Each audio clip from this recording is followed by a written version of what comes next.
Welcome, my friend. You didn't just come to learn English today. You came for a story of power, of failure, of one nation's bold return to the battlefield of technology. As you listen, you'll grow your English, word by word, chapter by chapter. You'll hear real vocabulary. Learn how to follow complex ideas in simple English. And feel the rhythm of spoken language, clear, natural, and alive. But this is more than language.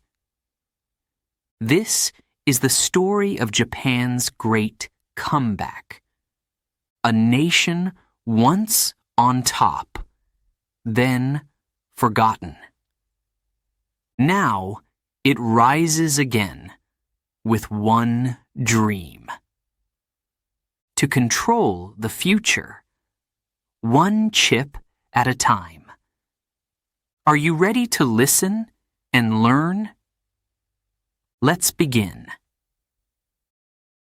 Chapter 1: The Fall of a Giant. Once upon a time, Japan ruled the world of semiconductors. Yes, ruled it. From the 1960s to the late 1980s, Japan was the king. They made more than half of the world's chips. Not a small piece, not a little share. Half of it. Big names like Toshiba and Hitachi led the way. At one point, 6 out of the world's top 10 chip makers were Japanese. The world looked at Japan and said, "Wow, they are unbeatable." But today, something strange has happened. There is no Japanese company, not even one, in the top 10 list of semiconductor giants, not even in the top 18. What happened? How did the giant fall so hard and so fast? Let's pause for a moment. You may not realize it, but semiconductors are everywhere. In your phone, in your car, in your fridge, your TV, your computer. These chips are like the brains of modern machines. So, controlling this industry? That means power. That means influence. That means money. Today, this power is mostly in the hands of 3 countries: Taiwan, TSMC, South Korea, Samsung, United States, Intel, Nvidia, Qualcomm. But Japan? Gone from the top. In 2022, their market share was just 9.9%. That's down from over 50% in the 1980s. A shocking collapse. Now, you may ask, why? Why did Japan fall? There are many reasons, but let's focus on 2 of the most important ones. Reason 1: the American squeeze. In 1986, something big happened. The U.S. was angry. They said, "Japanese companies are not playing fair. Too strong, too cheap, too fast." American companies couldn't compete. So, the U.S. government put pressure on Japan. They pushed hard. And Japan agreed to a trade deal. A deal that limited Japan's role in the chip market. It was like, telling the champion boxer to fight with one hand. Reason 2. A strategic mistake. While other companies were changing, Japanese companies were stuck in the past. They wanted to control everything themselves, designing the chip, making it, selling it. It's called vertical integration. But the world was moving toward specialization. Some companies focused only on design, like NVIDIA. Others focused only on manufacturing, like TSMC. This made them faster, more efficient, and much more competitive. Japan didn't change, and slowly they lost. Lost speed, lost innovation, lost their crown. By the 2000s, Japan was no longer the leader. By 2020, it was far behind. People stopped looking at Japan in the chip war. They thought, Japan? That old player? They're done. But then, something happened. A new phone call, a new hope, a new dream. A secret project was about to begin, and it would bring Japan back into the game. Chapter 2. The American Pressure. It was 1986. The world was changing. The Cold War was hot. And technology? It was the new battlefield. Japan was rising like a rocket. Their chip companies were fast, cheap, and powerful. Too powerful. American companies started to panic. Intel, Motorola, Texas Instruments. They were losing market share. And fast. They went to the U.S. government and said, "Help us. Japan is killing us with unfair competition." The U.S. listened and took action. In September 1986, a big agreement was signed. It was called the Semiconductor Trade Agreement between the U.S. and Japan. At first, it looked friendly, like two partners shaking hands. But in reality, it was pressure, heavy pressure. The goal? To cut Japan's power, to open Japan's market, and to protect U.S. companies. The agreement forced Japan to raise prices on some chips, open its market to American firms, stop what the U.S. called dumping. Dumping means selling chips too cheap, so cheap that no one else can compete. The U.S. said, "That's not fair." Japan said, "We're just good at this." But they signed the deal anyway. They had no choice. America was too strong. After the deal, Japan's growth started to slow. Slowly at first, then faster. Then came the crash. The once mighty Japanese chip industry was bleeding, and nobody came to help. It was like a silent war. No bombs, no tanks, just contracts, pressure, and fear. And there was something else. While Japan was being pushed down, Taiwan and South Korea were rising. Taiwan built TSMC, a company that made chips for others. South Korea made Samsung bigger and better. The U.S. supported both. Why? Because they wanted alternatives to Japan. They wanted to break Japan's control. And it worked. By the 1990s, Japan had lost the lead. And by the 2000s, they were almost out of the race. It was a quiet defeat. No newspaper headlines, no loud protests. But Japan had fallen, and the world forgot them. Until one phone call from America to a Japanese legend, and the dream of a comeback was born again. Chapter 3. A Strategic Mistake. When Japan was on top, they believed they had the best system. And maybe, at that time, they did. But the world changed. And Japan didn't. While others adapted, Japan stayed the same. That was the mistake. Let's explain it simply. There are two ways to build a chip business. Option 1, do everything yourself.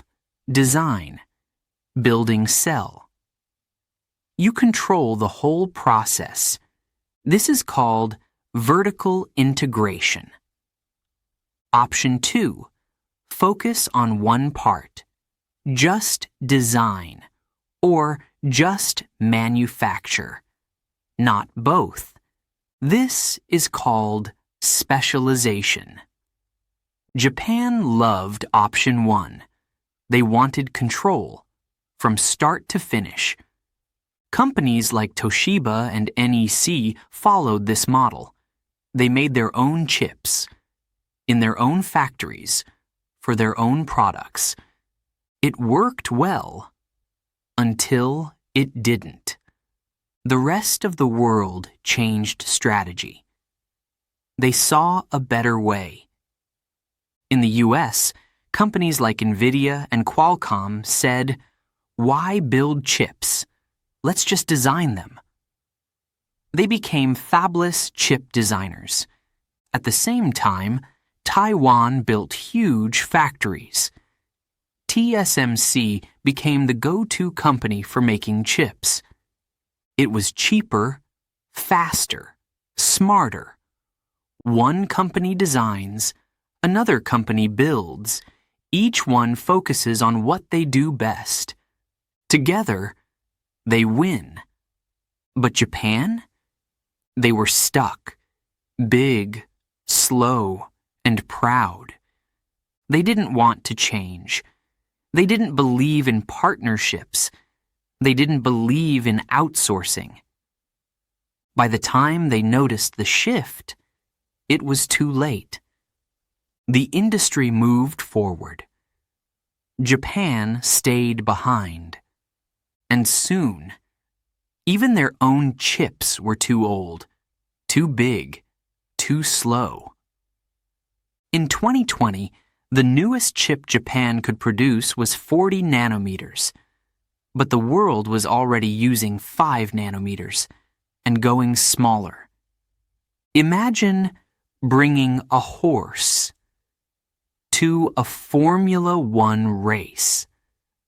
That's how far behind Japan had become. Still, the dream was not dead. In the shadows, some people in Japan were watching, learning, planning. And when the right moment came, they were ready to act. A phone call was coming. A plan was forming. And Japan was about to try. One more time. Chapter 4. The phone call that changed everything. It was the summer of 2020. The world was busy with a pandemic. People stayed home.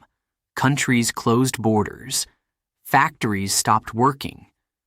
But somewhere in Japan, a phone rang. Not just any phone. It was the phone of a man named Tetsuro Higashi. He was no ordinary man. He had worked in the chip industry for 42 years. He was the former CEO of Tokyo Electron, a Japanese tech giant. He thought his work was finished. He thought his time was over. But this call changed everything. On the line was a representative from IBM, the American tech legend. They said, "We need help. We want to make a new kind of chip, a ket nanometer chip, the most advanced in the world." IBM had already designed the chip, but they needed someone to build it.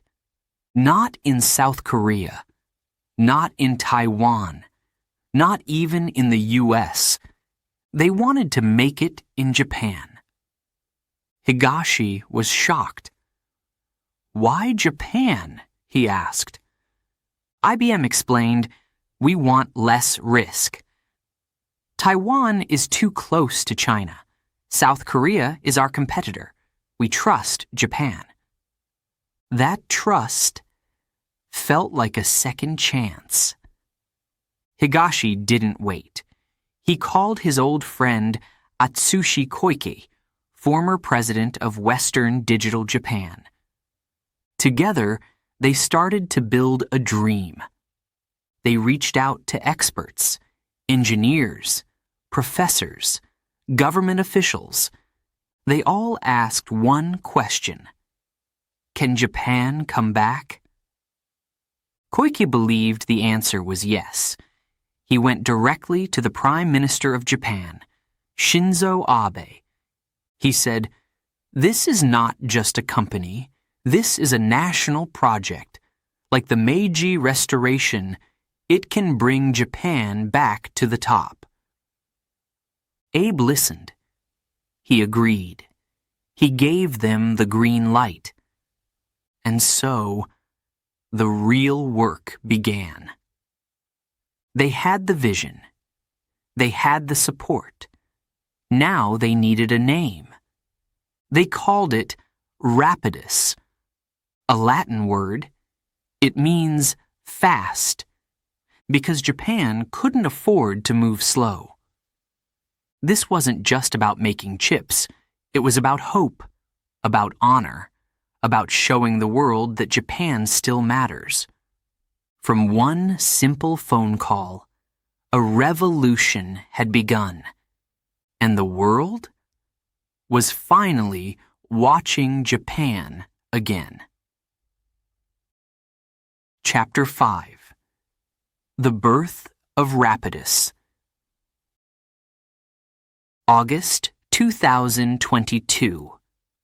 Tokyo, Japan. A new company is born. Its name? Rapidus. Its mission? To bring Japan back to the top of the semiconductor world. But Rapidus is no ordinary startup. It is a national project. Behind it stands the Japanese government. Behind it stand the giants of Japanese industry: Toyota, Sony, NEC, SoftBank, Fujitsu, Denso, Kioxia, MUFG, 8 of the most powerful companies in Japan. All say, "We believe in Rapidus." The plan is bold, very bold. They don't want to start with old chips. They don't want to take small steps. They want to go straight to the future. 2-nanometer chips, the most advanced in the world. Even Taiwan's TSMC and South Korea's Samsung have not yet produced these chips commercially. Rapidus wants to be first in Japan, and one of the first in the world. But to do that, they need money. A lot of money. The Japanese government gives them over $6 billion and sets aside more in the next budget. They also plan new laws to support the company: loans, grants, tax breaks, everything to help Rapidus rise. This is not just business. It's strategy. It's security. Why? Because the world is changing, and the U.S. is watching China closely. Taiwan, home of TSMC, is in danger. If China takes it, the chip supply could collapse. So America says, let's help Japan build too. We need more options. Rapidus begins to move fast. They find land in Chitose, a city in Hokkaido, the cold, snowy north of Japan. It's quiet, clean, and perfect for building the factory of the future. Construction begins in September 2023. They plan to start test production by April 2025 and full commercial production by 2027. And this is no normal factory. The roof will be covered in grass. Solar power will run the whole building. It will be one of the greenest chip factories in the world. Clean tech, clean power, clean future. People call it Japan's comeback. Others call it a risky bet. But one thing is clear. The world is watching, and Japan is ready to fight. Chapter 6. Choosing the Battlefield. Rapidus had a dream, but every dream needs a home. So, they searched across all of Japan. Tokyo? Too crowded. Osaka? Too expensive. Kyoto? Too small. They needed space. They needed silence. They needed something special. And then they found it. Chitose, a quiet city in Hokkaido, the northern island of Japan. Clean air, cold weather, plenty of land, and peace. Perfect for building chips. In September 2023, Rapidus broke ground. A new factory began to rise. But this wasn't just any factory. It would be one of the most advanced in the world. And one of the greenest. The roof, covered in grass. The power, 100% renewable. Even the walls, designed to protect the environment. It looked like a stadium. But it was a battlefield. A battlefield of technology. What would this factory produce? Not smartphones, not TVs, not cars. It would produce something smaller, something smarter, something far more powerful.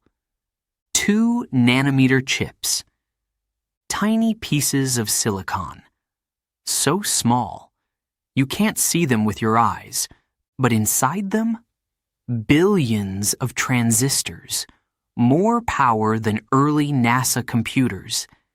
These chips are the future, and Rapidus wants to lead, but they need machines. Special machines. The most important one, a giant called EUV lithography machine. Only one company in the world makes it. ASML, from the Netherlands. Each machine costs over $180 million.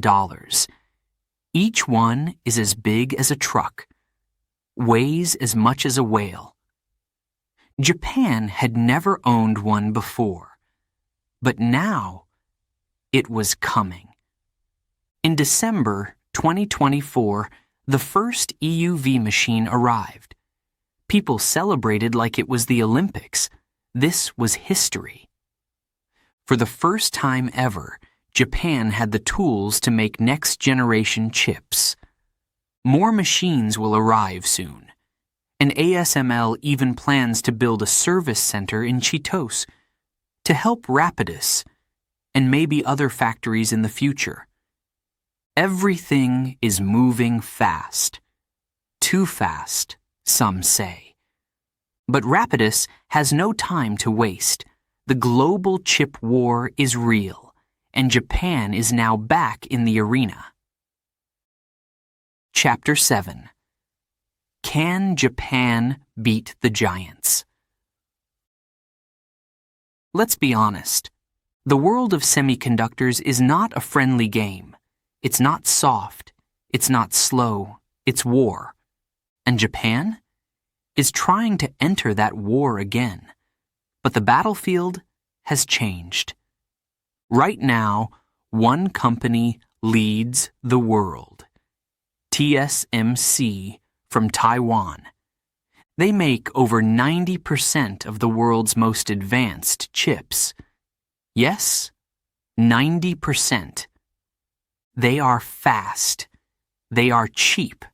They are trusted. Even Apple, Nvidia, AMD, all big tech giants, they depend on TSMC.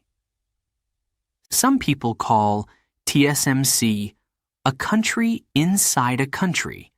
That's how powerful they are. Next comes Samsung from South Korea. They don't just make chips, they also make phones, TVs, and batteries. They are everywhere. And behind them, Intel in the US. Still strong, still dangerous, trying hard to come back. So, let's ask the big question.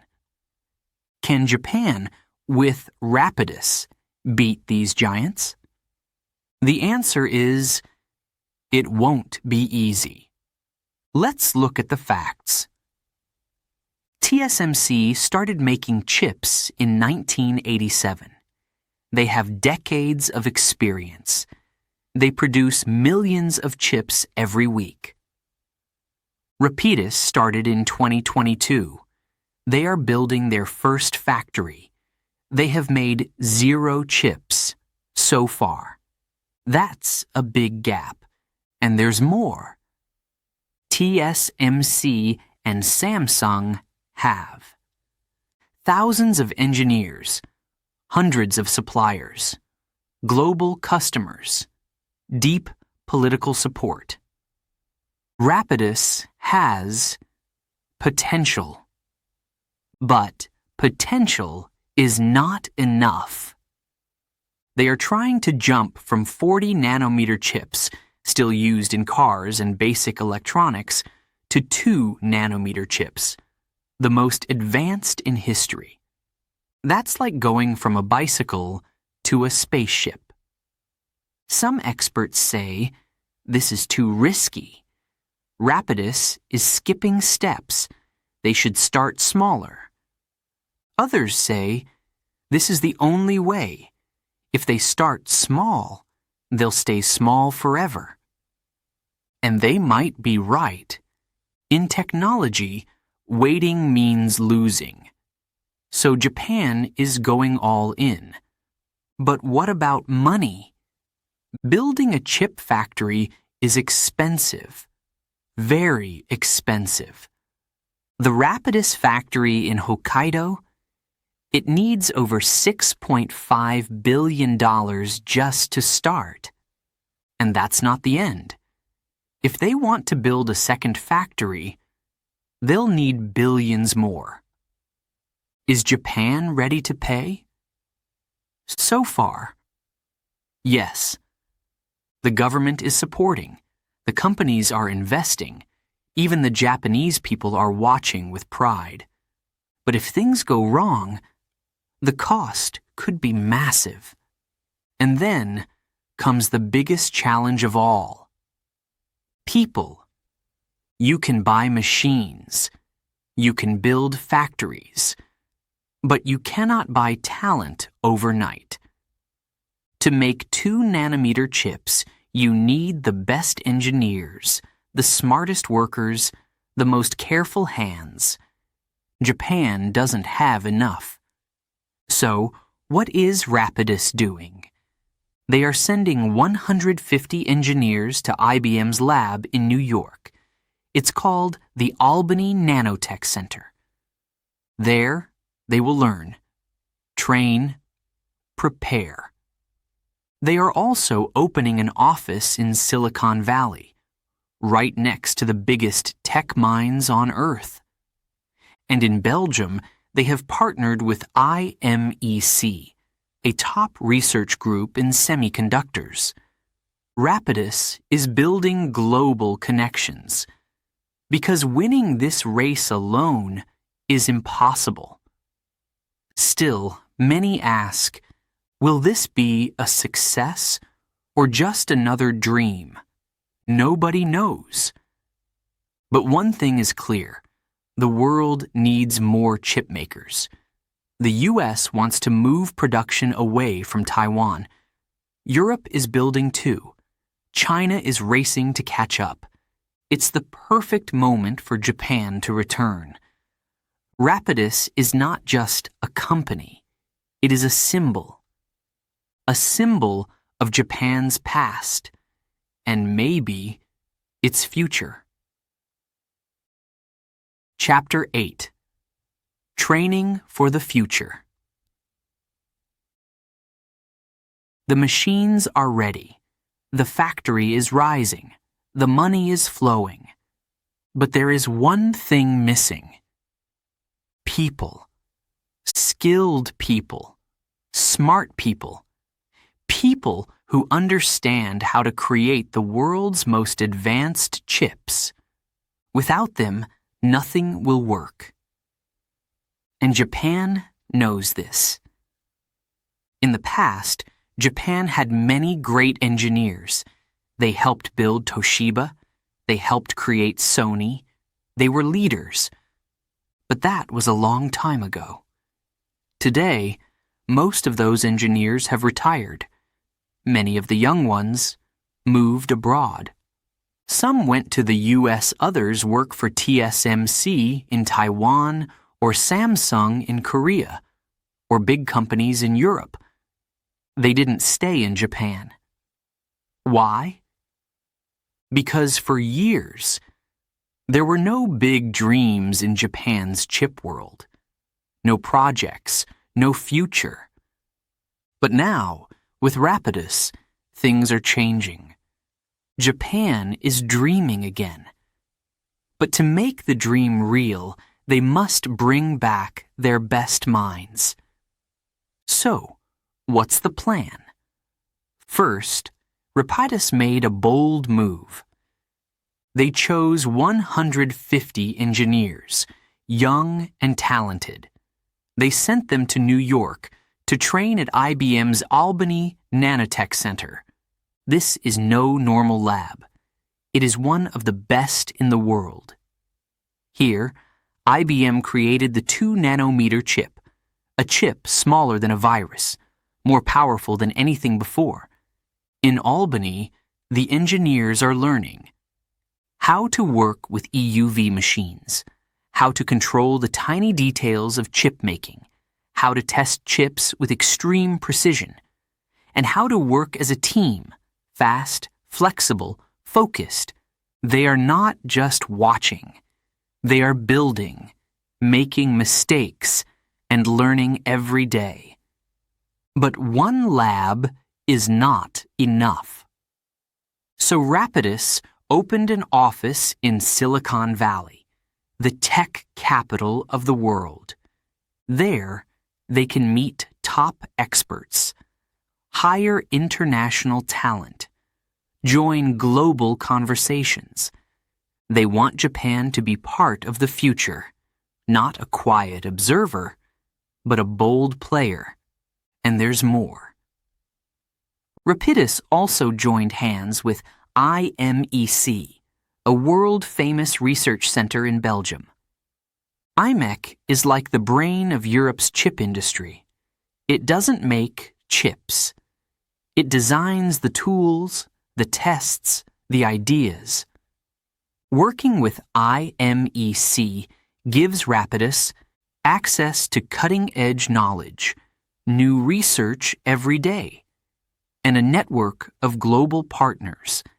This is key, because building 2-nanometer chips isn't just about money or machines. It's about know-how, the secrets, the tiny tricks that only top scientists understand. But even with IBM, IMEC, and Silicon Valley, there is still a problem. Speed. Training engineers takes time. 3 years, 5 years, sometimes 10. Rapidus wants to start production in 2025 and full commercial production by 2027. That's very soon. Is it possible? Nobody knows. Some experts say, Japan is moving too fast. You can't create masters in 2 years. Others say, that's true, but at least Japan is trying. And it's not just engineers. They need technicians, factory workers, safety experts, quality testers, clean room specialists, AI and data scientists. Each person plays a role. Each one must be ready. So, what is Rapidus doing? They are working with universities in Japan, creating new programs, new scholarships, new labs.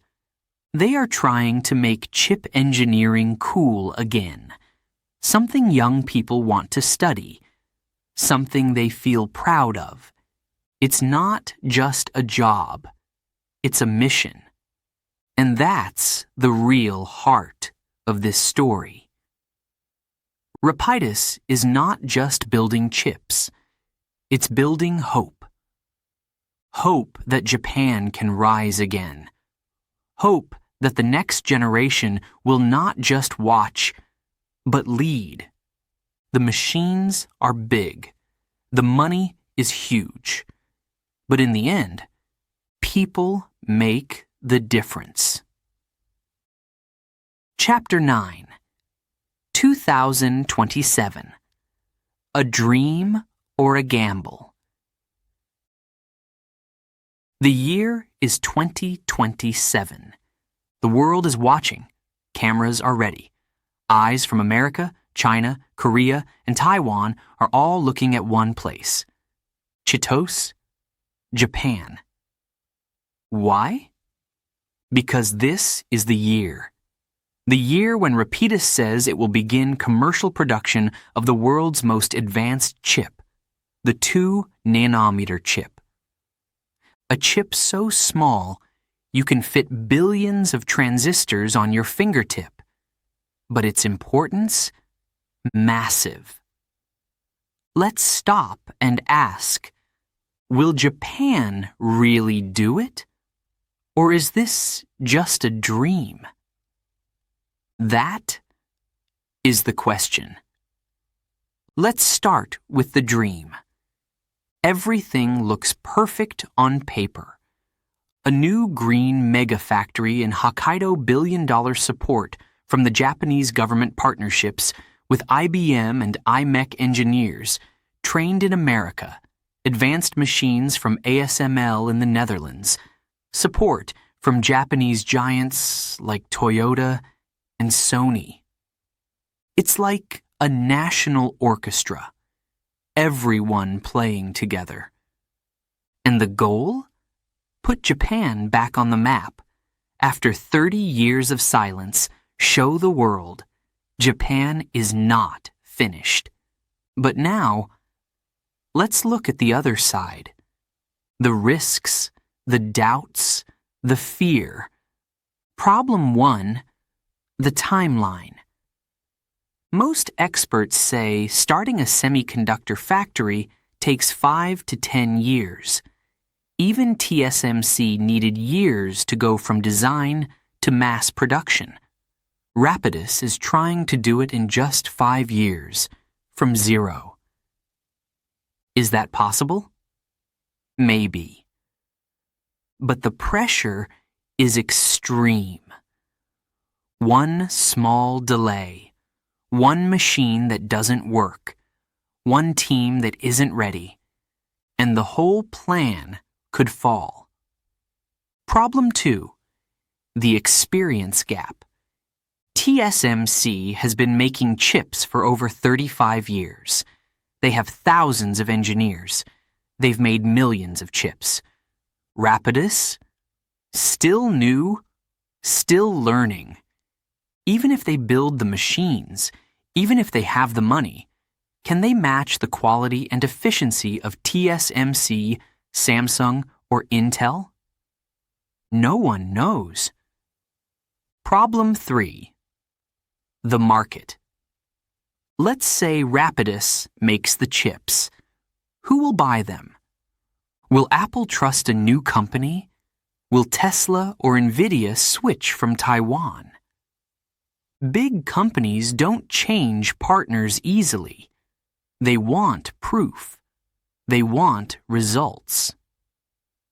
Rapidus must show that their chips are not just advanced, but also affordable, reliable, and safe. That's not easy. And finally, geopolitics. The U.S. supports Japan today. But what about tomorrow? What if Taiwan remains safe? What if the U.S. focuses more on its own factories? Will Rapidus still get help? Or will it be left alone? These are real questions. So, dream or gamble? Let's be honest, it's both.